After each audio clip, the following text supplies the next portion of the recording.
Hey everyone, and welcome back to the channel. Have you ever been driving along and suddenly you notice your speedometer is just not working? Maybe it's stuck at 0, or it's jumping around like crazy. To make things worse, that dreaded check engine light pops on. If this sounds familiar, you might be dealing with a P0500 trouble code.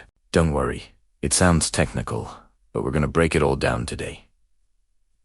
So, what exactly is a P0500 code? In simple terms, it means your car's computer, the engine control module, isn't getting a reliable signal from the vehicle speed sensor, or VSS.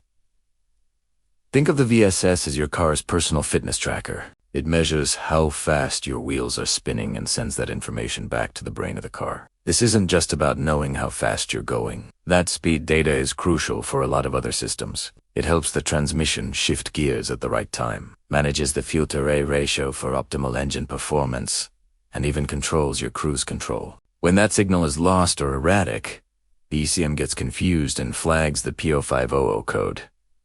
Now, let's talk about symptoms. The most obvious one is a malfunctioning speedometer. It might not work at all, or it could give you inaccurate readings. Another big clue is your ABS or traction control warning lights turning on, since those systems also rely on wheel speed data. You might also experience some drivability issues, like harsh or delayed gear shifts, especially in an automatic transmission. Your cruise control probably won't work either. And of course, the check engine light will be on. So what causes this problem? The most common culprit is a faulty vehicle speed sensor itself. These sensors live in a pretty harsh environment down by the wheels or on the transmission, and they can fail over time due to wear and tear or contamination. Another frequent cause is a wiring issue. The wires leading from the sensor to the ECM can get damaged, corroded, or frayed, leading to a poor connection. Sometimes, the problem isn't the sensor or the wiring, but the part that the sensor reads, like a tone ring on the wheel hub. If that ring is broken or covered in debris, the sensor can't get a proper reading. And in rarer cases, the issue could lie within the ECM itself, though this is usually the last thing you'd suspect. Okay, so you think you have a P0500 code?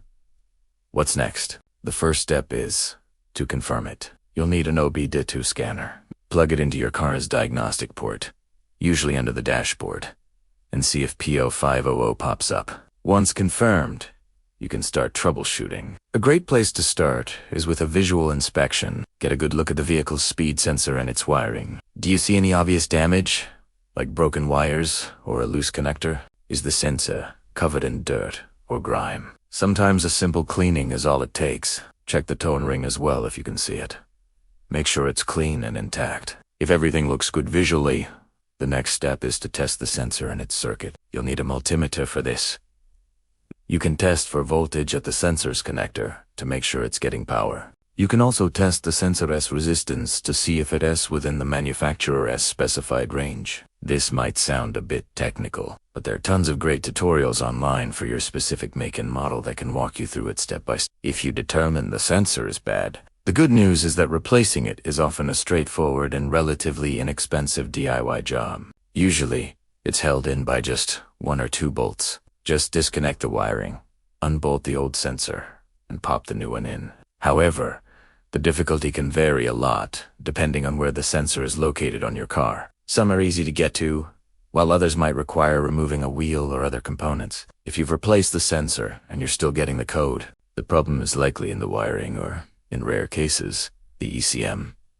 Tracking down a wiring fault can be tricky and might be a job best left for a professional mechanic. If you are not comfortable with advanced electrical diagnostics, 2-wrapped ETUP P0500 code is a sign that your car's speed sensing system has a problem. It's usually caused by a bad sensor or wiring, and it can affect your speedometer, transmission, and other systems. While it can be a bit of a headache, it's often a fixable issue. Just be systematic in your diagnosis. I hope this video helped you understand the P0500 code a little better. If you found this useful, please hit that like button and consider subscribing for more car repair guides. Got any questions or your own experiences with this code? Drop them in the comments below. Thanks for watching, and I'll see you in the next one.